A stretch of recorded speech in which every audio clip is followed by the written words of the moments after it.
So, yun guys, meron tayong sili, bawang, sibuyas, tapos soy sauce, masitas, oyster sauce, meron tayong tidbits, meron tayong mantika, meron tayong laurel, meron tayong magic sarap, wala nang suka, no?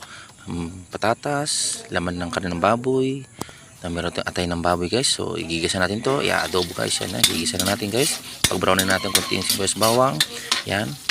Okay, so okay na, lagyan natin yung karne guys, no? So gawin lang natin ito medyo brownish, no? So yan, lagyan ko na rin guys yung atay ng baboy guys, no? So ayan. And then guys, nilagay ko na rin yung tidbits, no? Yung sabaw nito guys, siya magpapalambot ng karne ng baboy. Okay, so halo-halo na ng konti guys, yan.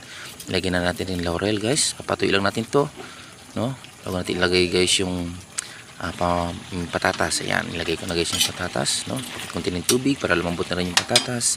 And then guys, ito na yung sunod, lagyan natin na siya ng paminta na durog guys.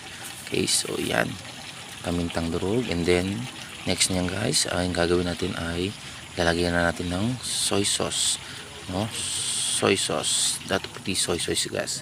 And then yan, humirit pa nga. And then yan guys, so lagyan na rin natin guys ng mamasitas oyster sauce. Ayan, yan. And then ang last na ilalagay natin dito guys is yung magic word.